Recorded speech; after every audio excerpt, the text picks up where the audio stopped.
Hello students, welcome to the English class. Today we are going to do the first poem in your Invitation to English poetry section, that is The Daffodils by William Wordsworth. Now what is daffodil? Daffodil is a beautiful flower that is typical to England. Now we see many kinds of flowers all around us in our locality. You must have seen so many kinds of flowers. In Oriya, if you say, it can be Togara Phulla, Mandara Phulla, Cornera Phulla, and it can be, so these kind of flowers that you see, but you haven't come across this flower which is called the daffodils. Now what is the daffodil like? It is a golden yellow bell shaped flower. Much if you can take a nearest comparison in our own locality, it will be something like the Cornera Phulla. So, it is a yellow color flower, it is a bell shaped flower, and it is, that golden yellow attracts actually. Now, coming to the poet. The poet is William Wordsworth, who was an English romantic poet. He was born on 7th April 1770 in Cockermouth, United Kingdom. He died on 23rd April 1850, Redall, United Kingdom. He was a poet of nature. He loved nature. He loved to be in the lap of nature. So that is how he was mostly accorded as a nature poet. He was also known as the poet laureate of England. One of his famous quotes I have shown in this slide, which is about poetry. Poetry, he says, is the spontaneous overflow of powerful feelings, and it takes its origin from emotions recollected in tranquility. Now coming to the next slide, that is The Daffodils is a lyric poem by William Wordsworth. It is one of the most well known or the best work of his. The poem was inspired by an event on 15th April 1802, in which he came across a large stretch of daffodils. This poem was originally published in 1807. Now let me give a reading of the poem so that you have a feel of the poem. What is the poem all about? Now the poem Daffodils. I wandered lonely as a cloud that floats on high over vales and hills, when all at once I saw a crowd, a host of golden daffodils, beside the lake, beneath the trees, fluttering and dancing in the breeze. Continuous as the stars that shine and twinkle on the Milky Way, they stretched in never-ending line along the margin of a bay. 10,000 saw I at a glance, tossing their heads in sprightly dance.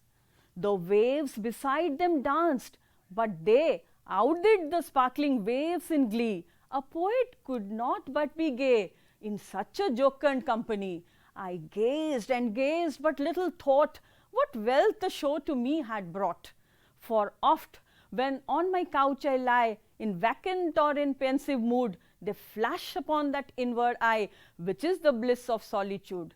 And then my heart with pleasure feels and dances with the daffodils. Now this is the poem, and we can also see a handwritten manuscript of William Wordsworth.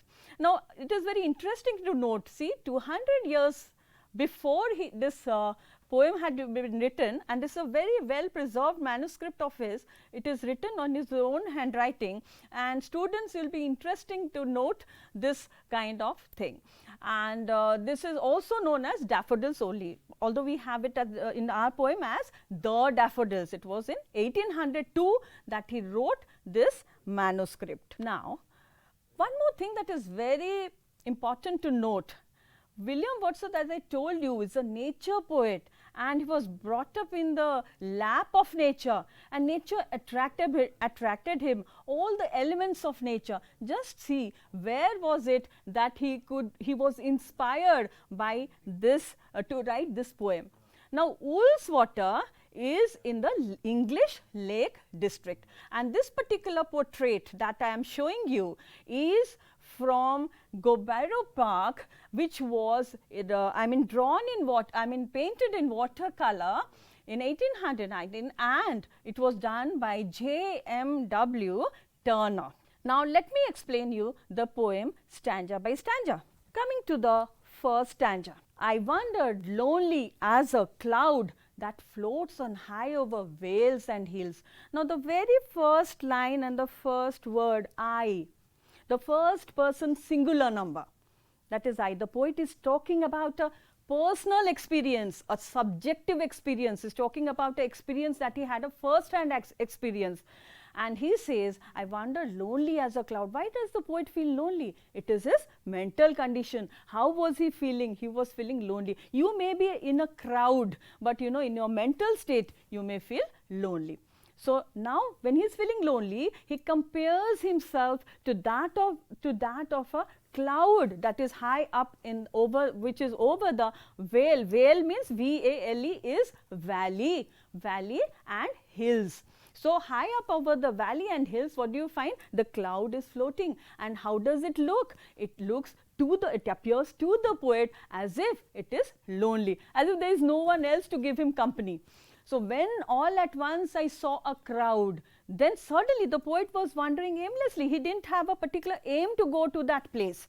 Like going to, suppose we want to come to the college. Now, we know the direction, but here the poet was not concerned about going to a particular place. That is why he is saying, I wandered, I was just going in an aimless manner.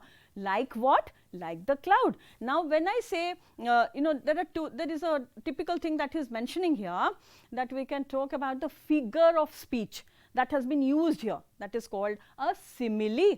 Now, what is a simile? Two dissimilar things are compared with a point of similarity. Poet is comparing himself to that of the cloud. Both of them are dissimilar. Point of comparison is that he is lonely. Now, when all at once I saw a crowd, what did he see? All at once. So, he is surprised to see what? Suddenly something arrested his attention, something attracted him. What was it? It was a huge crowd. Crowd means large number, a host of daffodils, a large number of daffodils, golden daffodils, not only daffodils, the color which was attractive also. It is golden yellow color. Now, that was beside the lake. Beside the lake, now that is a what can we say, that the location of the daffodils, where were the daffodils located? Now that he has already seen the daffodils, he is very much attracted towards the daffodils, moving towards the daffodils, looking at the golden yellow color. Now he is coming towards it and saying, what is this location? This location is under the trees and beside the lake. Because that is the lake I had shown you in that picture. That was a lake, and all around the lake you find, there is like a border line, and you find here the daffodils are growing, and all through for miles together they are stretching. And what does he find? A gentle breeze is blowing. As the gentle breeze is blowing, the daffodils are making a swinging motion. They are dancing to and it appears to the poet as if they are dancing to and fro, fluttering. So, what is fluttering? Moving to and fro in the gentle breeze or the wind. And daffodils, as I had explained you, is a yellow colored flower. So, naturally the yellow color had attracted the poet, and the poet is moving towards it to find out, and he is really attracted by what? How the beautiful flowers are making a rhythmic movement. Now, we in our own Odisha, we have this Sambalpuri dance where you find, they have a synchronized movement. So, moving together in a particular way, and that is how you find moving in a particular way, and that is how it looks very elegant, very graceful to see that the movement is to and fro motion. Whatever they do, it is in a synchronized manner, rhythmic manner. So, here also we find that the daffodils were moving in a very synchronized manner. As the gentle breeze is blowing, it is taking them to and making them a to and fro motion. So, they are appearing as what? As if they are fluttering and dancing in the breeze.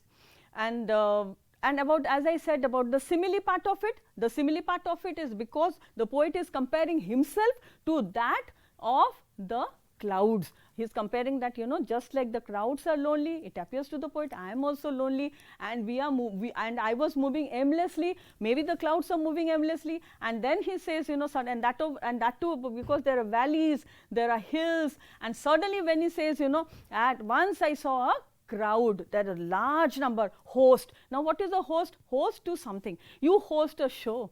So here also, as if the daffodils were hosting him a show. And what is the beautiful show? The beautiful show of the dancing daffodils. Okay, so golden color, dancing daffodils, hosting a show, large number of daffodils, so many elements of nature that he's talking about. He's talking about the clouds, he's talking about the valleys, he's talking about the hill, he's talking about the beautiful dancing of the daffodils, and the golden yellow daffodils, they are all around him and fluttering and dancing in the breeze.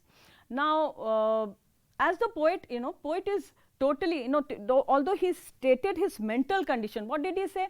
That, you know, I am feeling lonely. But when he finds the daffodils, he finds that it is a beautiful company all around him. There is nature which is going to give him the support to make him feel that he is there with someone. In company of what? In the company of the daffodils. Now we move on to the second stanza, where you find that they are continuous. They are continuous as the stars that shine and twinkle on the Milky Way.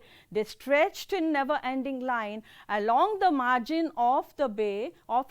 10,000 saw I at a glance, tossing their heads in sprightly dance. So what do we see? That, you know, continuous, the second simile comes up. What is the second simile?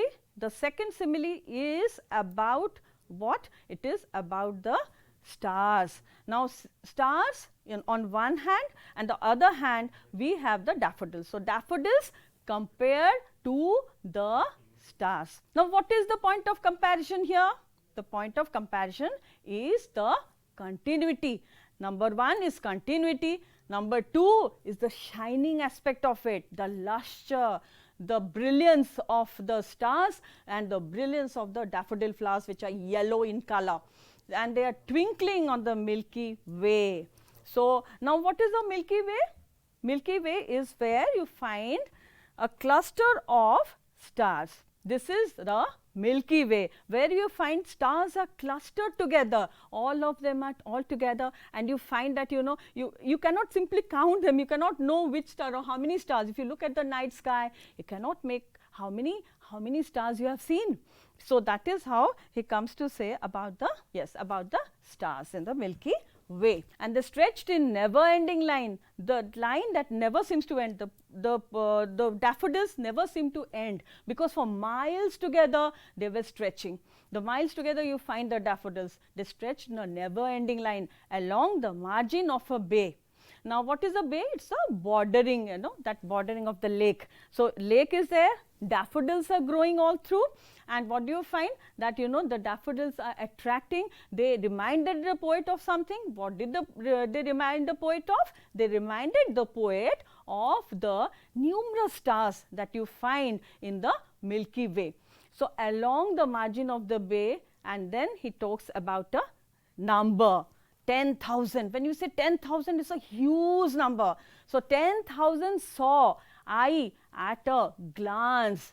So what is this glance? To have a quick look. When suddenly you look at something, you say, oh, I saw this. So 10,000 I saw at a glance, tossing their heads in sprightly dance, a very lively manner, very enthusiastic manner. They were all dancing. So both the stanzas, the first one and the second one, we talked about the simile, the comparison that the poet makes, and the first one comparing himself to that of a cloud, the loneliness of a cloud, that he feels that the cloud is going lonely and he was lonely. But suddenly you find who has given them company? It is the daffodils. And the second part of it, where you find the continuity of the stars and the continuity of the daffodils, the brilliance, the lustre, the sparkling effect of the daffodils and the stars. along the margin of the bay, and 10,000 saw I at a glance. So, it is a hyperbolic statement that he makes, hyperbolic exaggeration. He makes 10,000. He has not counted them 1, 2, 3, 4 like that. He suddenly sees them and feels they are huge in number. So, tossing their heads in a sprightly dance.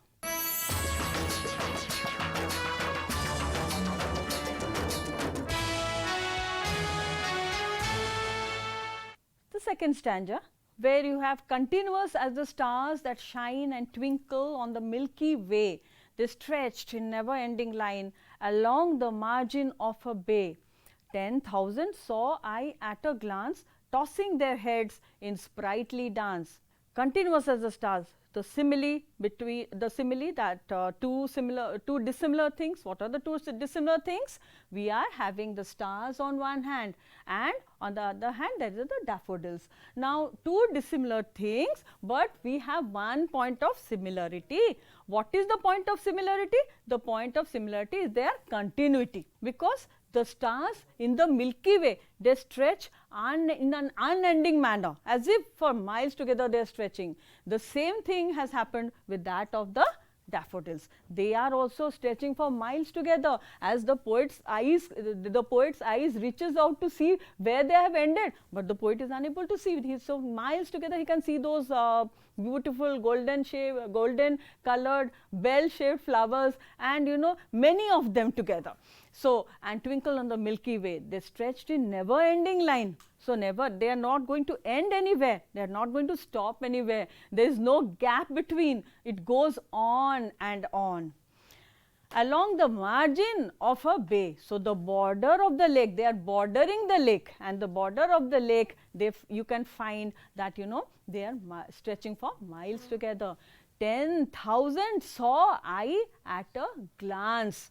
So, when I wanted to have a quick look, the poet is saying when he wanted to take a quick look, what did he see? He saw that it was like many in number. So, that many in number has been stressed many times.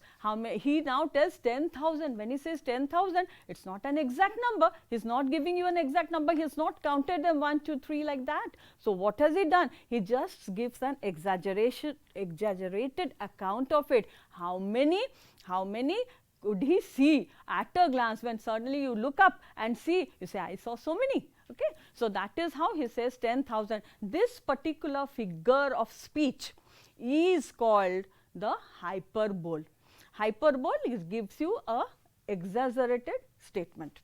So, here he gives the 10,000. Previously, we had come across simile, that is another figure of speech. Sometimes students, they ask you a question like, what are the figures of speech that has been used in this particular stanza or in this particular poem? So, the first thing I told you was about the simile. The second thing that I am telling you now is about the hyperbole.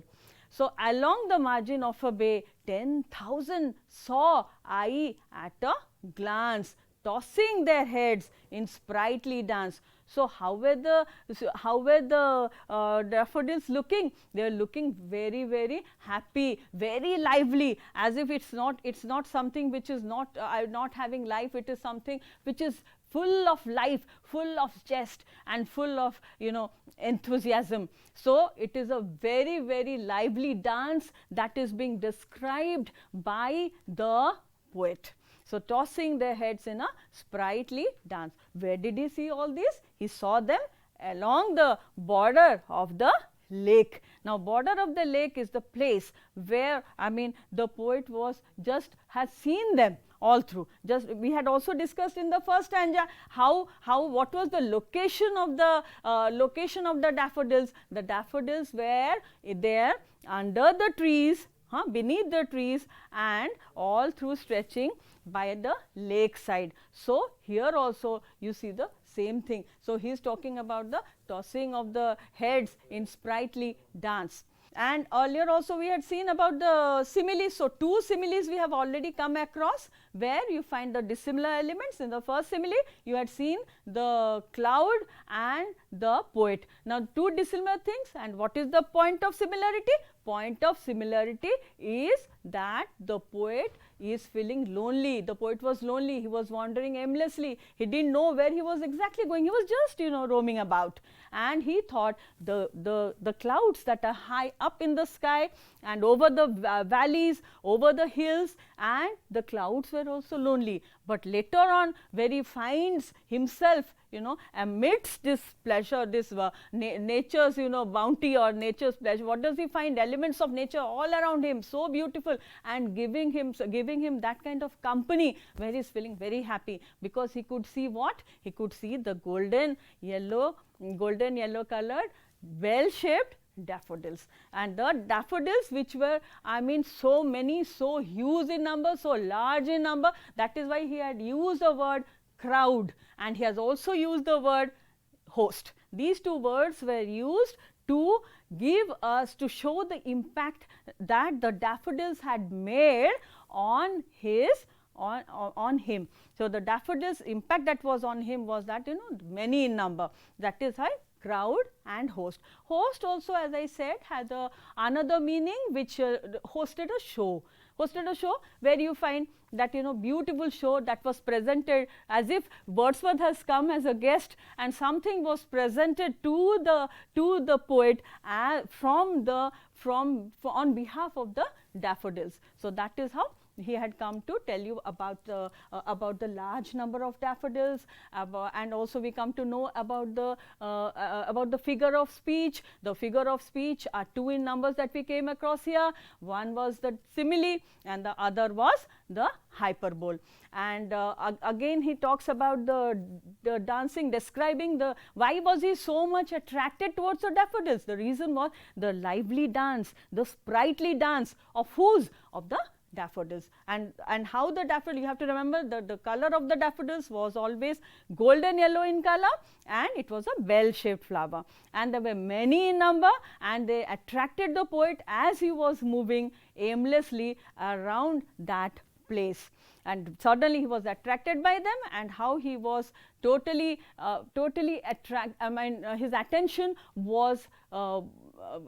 his attention was totally on these daffodils only. And later on we will come to the next stanza. Students, when we are talking about the twinkling aspect of the stars that are there in the Milky Way, what it is like? What is twinkling? That, if you have heard that poem, Twinkle Twinkle Little Star, the small children, they will be doing a action saying Twinkle Twinkle Little Star. What does it mean? It shines and fades, it shines and fades. So stars, because they are at a distance, so what happens is when you look up at them, it appears as if they are shining, and they're fading away, then shining and again fading away. So but they are so many, we said stars we cannot count. We look into the night sky, and what do we find? That you cannot count the stars. You think, how many stars have you seen? We say, many stars I have seen. Like that, the poet is saying that continuous as the stars. So there is a continuity. So where does he see the stars like? He talks about the Milky Way. In the Milky Way, we find the clusters of stars very closely packed together. Okay, so many stars, they closely packed together. Like that, in the daffodils also, they have stretched for miles together, and they look as if they have been packed together, just like we have a packet of sweets. What do you find them? You get it from Ganguram or some sweet shop. You find that, they are very closely packed. So if you, like that, when you find the daffodil flowers, the poet sees that, the daffodil flowers are very in close clusters all together, just nearby. Only you can see a stretch of, just like someone has spread a bed sheet of yellow color, that golden yellow color. So that gives him, so the comparison that he makes is, two dissimilar things, as I said, I am repeating it, two dissimilar things. And what are the two dissimilar things? They are the stars, they are the daffodils on one hand, the stars on the other. What are the aspects of similarity?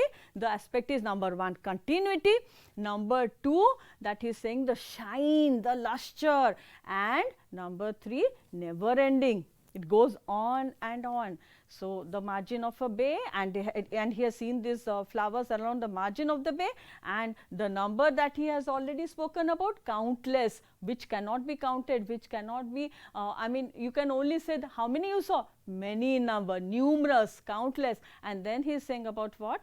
Tossing their heads in sprightly, a very lively dance, a dance which is filled with so much of vigor and enthusiasm, a very lively dance, as if, you know, somebody is doing it all, I mean, his heart and soul, dancing with his heart and soul. So, tossing their heads. So, how does he find? This is all because the poet is now become one with nature. He finds himself one with the daffodils, and that is how he says, tossing their heads in sprightly dance. And they stretch, and these daffodils have been compared in the second stanza to that of the stars, because of the luminous effect, because of the continuity, because of the never ending line that they are all together. Now, so again we can talk about that view, and the first stanza where we had about the cloud and the mental state of the poet. The second stanza about what? The stars, and the other one is the daffodils. So, this is all about the first and second stanza, where we talked about the comparison that the poet makes. To the third stanza of the poem Daffodils. Let me read out the third stanza for you. The waves beside them danced, but they outdid the sparkling waves in glee. A poet could not but be gay in such a jocund company. I gazed and gazed, but little thought what wealth the show to me had brought. Now, students, we had already discussed what the poet was feeling like in the first few lines of the poem. He was feeling lonely. In the second, and then he was feeling lonely, and he was comparing himself to that of the cloud. But then he came across the host of golden daffodils. The host of golden daffodils presented him such a show that the poet felt one with them, and his heart danced with them. Then comes to the second stanza, where we had a beautiful comparison of the poet keeping the daffodils on one hand and the stars on the other, where he could talk about the beautiful shining aspect of the stars and the shining golden color of the daffodils. Then he also talked about the continuity. After all this, we come to see the third stanza, where he is talking about the waves.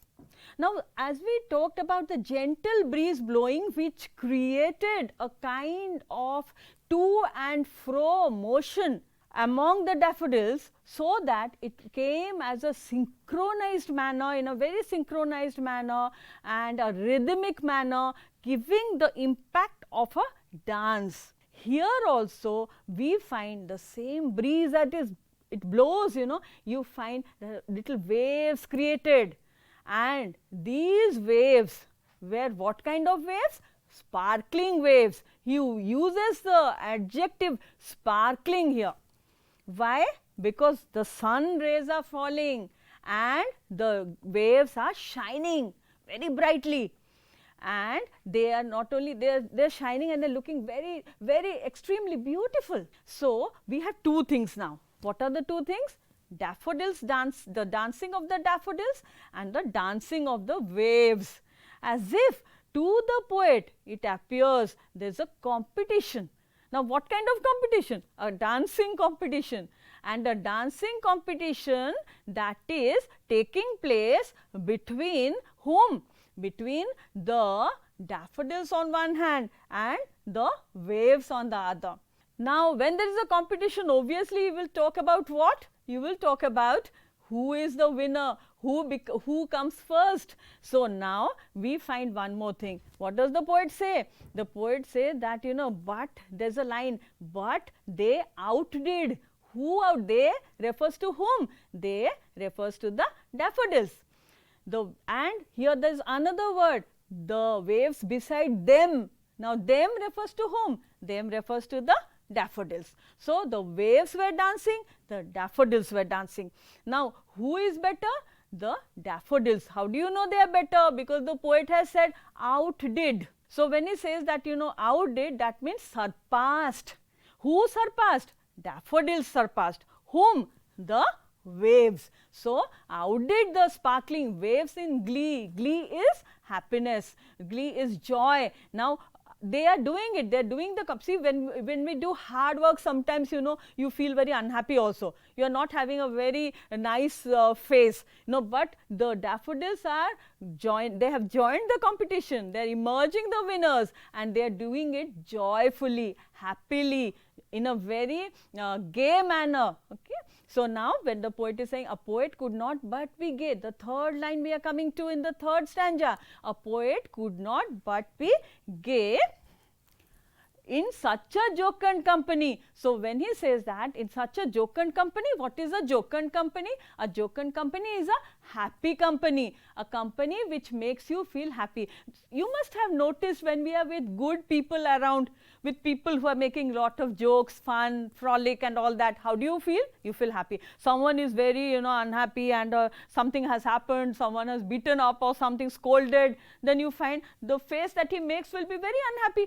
So, when you are with unhappy people, how do you feel? You also feel unhappy.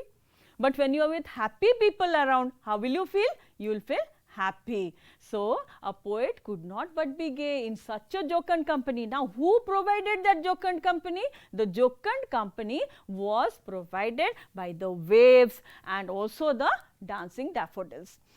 Then he is saying, I gazed and gazed but little thought what wealth the show to me had brought. I gazed and gazed. Now he is saying, I looked steadily, with interest, with surprise.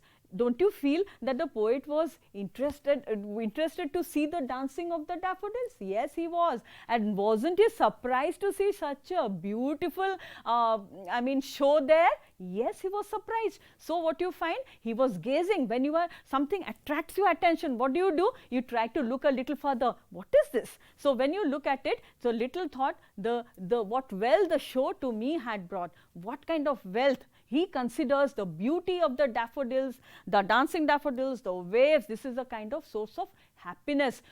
Now, see, when you keep money in your bank, what do? You keep it for future use. That is the wealth you have. I'll say how much money you have in the bank. You'll say so much of money. That is the wealth you have. So, what wealth the show to me had brought. The show hosted by the daffodils had given him such a kind of feeling. He is saying that it can be also referred to as a metaphor. This is another figure of speech. He has not used the word like. Here, I wandered like a cloud. When I said like, that was a simile. You can use the expressions like and as, that becomes simile. When you don't use these expressions like and as, what wealth. So, he considers this beauty of nature, which will be a rich treasure house of happiness in the future. This is actually what? This is actually a wealth for him. What wealth? The show hosted by the daffodils. So, it never occurred to him then that this would be a great show for me, and this show that I saw presently will be a kind of, it can be used in the future. So, what wealth the show to me had, but the show that was presented by the daffodils, by the waves, it was a huge source of wealth for me. And that is how what you find, what wealth the show to me had brought. So, it has brought me such happiness. Why happiness? Because he says, I was amongst these beautiful sources of joy and pleasure. What are the sources of joy and pleasure? The daffodils. The daffodils gave him all the joy. And who else gave him the joy? The waves. And these things, these are called the elements of nature. These things gave him joy. So, that is how he describes them as a jocund company. Students, we sometimes have a question like, what is a jocund company and who were there in the jocund company? Now, when you get a question like this, we will have to answer. Jocund company is a happy company. A happy company that is provided by whom? By the waves, by the golden daffodils. They together, they have given that kind of impression that it is a jocund company, and for the poet, it will be a source of happiness for years to come. A present pleasure that he gets in the present time becomes a source of happiness in the future. Whenever you feel bad, whenever you want to remember, whenever you want to recollect, you can see them just in front of you flashing, and you know, you'll find as if you are there. Sometimes you close your eyes and you shut your eyes and then you sit down, you can remember something beautiful. In similar way, he can remember these beautiful moments, recapitulate these beautiful moments, remember these beautiful moments, and then you find he is happy. He is again happy because the happiness has been a wealth which we can store for future, which can we can depend on them in future for making future use of it.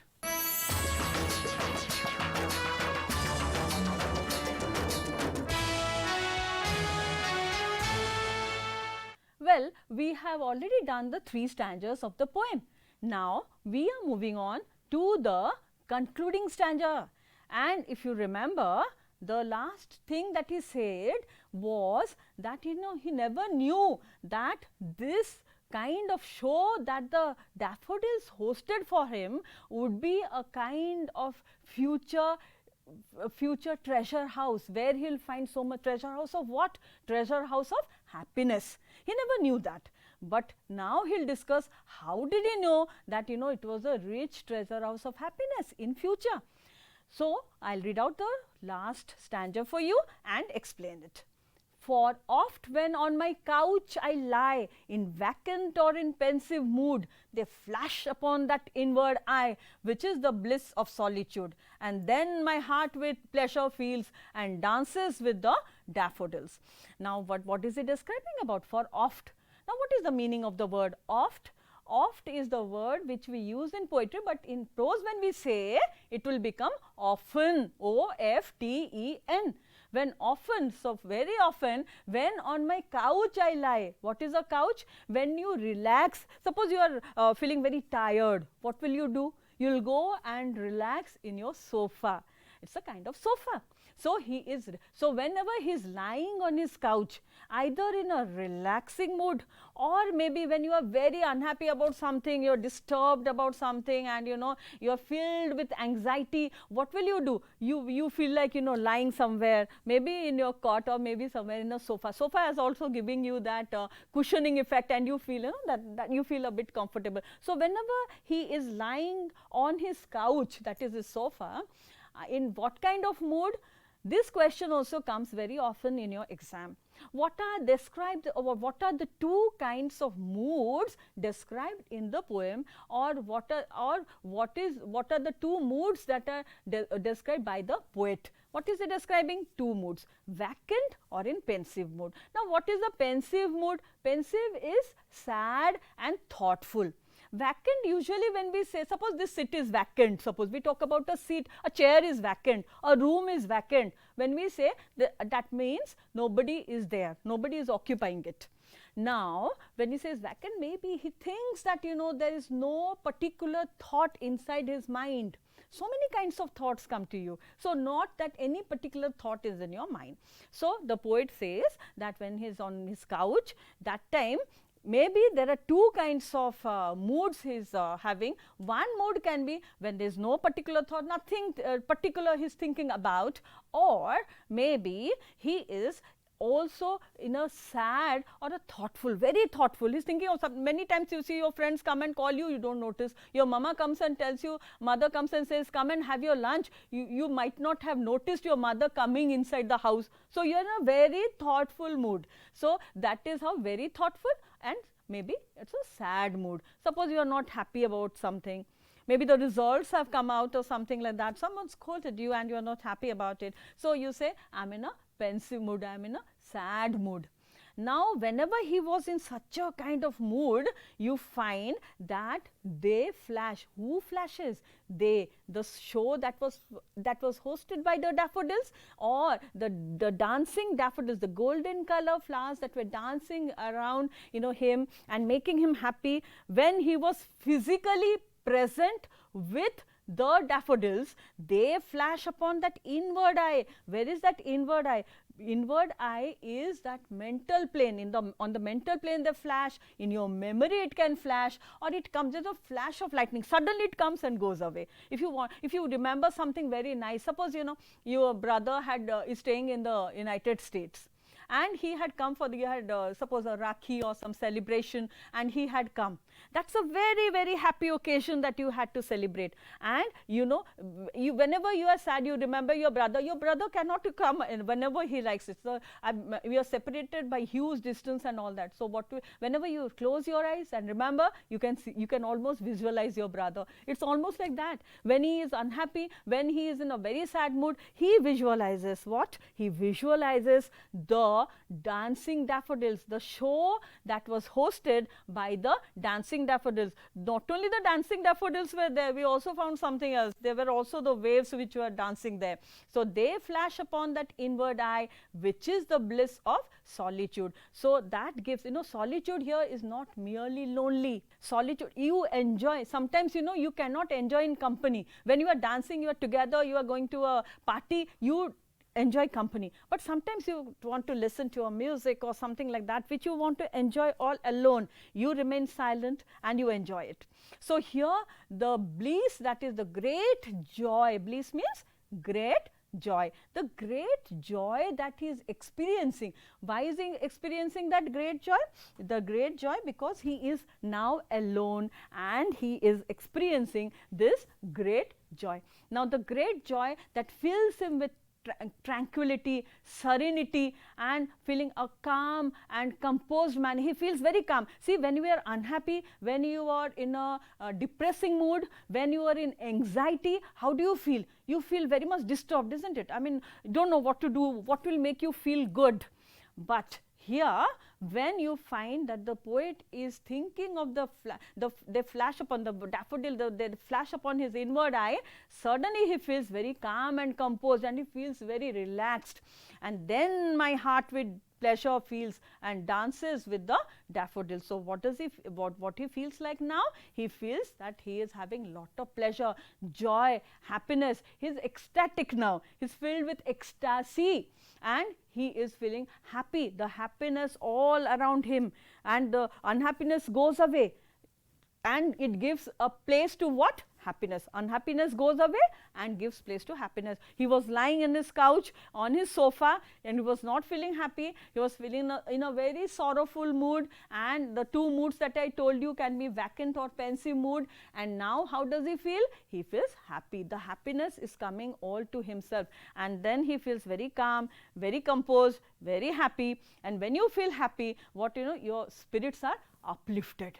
How do you feel? You feel as if, I can go and dance right now. So, and then my heart with pleasure feels and dances with the daffodils. So, the dancing daffodils makes his heart. Now, this is not the picture that he is seeing. He is not going directly to the daffodil. He doesn't run to the daffodils to get pleasure. What does he do? Sitting, imagining, and that flashing upon his inward eye. And that inward eye is the mental plane. Okay, when you have this, it's a kind of, mind's eye. You can see everything in your mind's eye. Shut your eyes for a moment and you will experience that kind of bliss, that kind of happiness, that kind of great joy. So he shuts his mind, shuts his eye, and then he can imagine what? He can imagine the dancing daffodils, although he is not physically present there.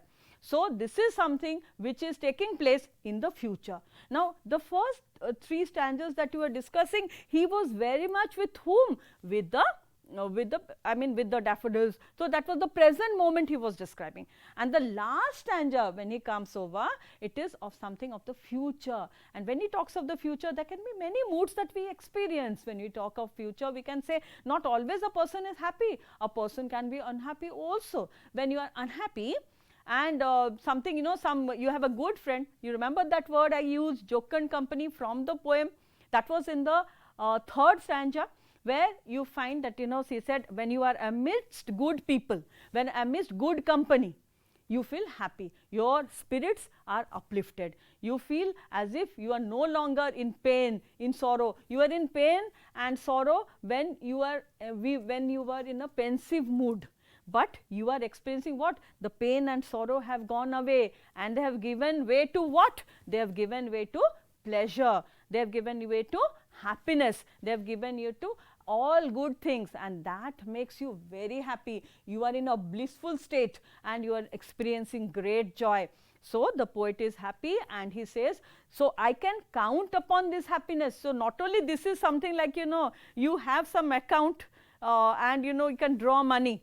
If you have an account and you have some money only, you can use the ATM. Like that, whenever you are, I mean, whenever you are unhappy, you go and try out that, you know, my happiness is lies near the daffodils, and imagine the daffodils and get back the happiness. So it's something like that. My heart with pleasure feels. So always whenever he was in these kind of moods, vacant or pensive mood, he was actually remembering the daffodils, sight of the dancing daffodils, sight, S-I-G-H-T, sight of the dancing daffodils. The sight of the dancing daffodils gave him what? It gave him lot of pleasure.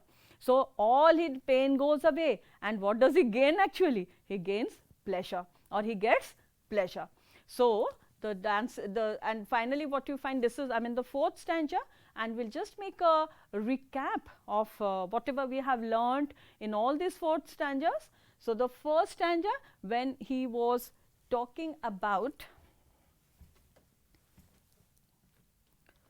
so when he was talking about for the first stanza where he is talking about the daffodils, sorry, he was talking about the cloud, he was talking about himself, he was saying how, I mean, the cloud, he was feeling lonely. So from loneliness you find to the pleasure that he gets from the daffodils. So the first stanza, where there was loneliness, there was a feeling that even the clouds are lonely, because you know, when you feel lonely, you tend to project those kind of feelings. When you are unhappy, you trying to see the world unhappy around you. When you are happy, you see everything happy around you. So here also that, you know, he says, I wandered lonely as a cloud that floats on high over vales and hills, when all at once I saw a crowd, a host of golden daffodils. So he saw what? He saw those daffodils, he was very happy. So first stanza, we will have a recap like talking about the comparison between the poet and the cloud, and then coming down to see the all of a sudden seeing those beautiful daffodils, and then about how, where did he see the daffodils, the location, the positioning of the daffodils, and what were the daffodils doing, the action, the activity of the daffodils according to the poet. What does he feel? Does he feel that the daffodils were happy? Yes. How do you know? Because he was talking about the fluttering and dancing. We do fluttering and dancing, you know, fluttering and dancing, the to and fro motion, that was in the first stanza. Coming to the second one, where you find the continuity of the, I mean, the stars and that shine and twinkle on the Milky Way. So comparison between the two things, that are the stars and the daffodils. And then he says, you know, about the exaggeration part of it, where he says 10,000. That was a hyperbole, where he said so many I saw at a glance, you know. So tossing their head, all of them were equally, I mean, enjoying and dancing in the, that area. And then the third stanza, where he says the waves, he talks about the waves. So starting from clouds, he comes down to the daffodils, the stars, and then coming down to the waves, and then saying the comparison between the waves and how they were better. I mean, the way between the competition that you take between the daffodils and the waves, and you find the daffodils are better, are doing a better performance, and then suddenly from glance to it becomes gaze. He was glancing initially, glancing means just giving a single look and say, oh, I saw something like that.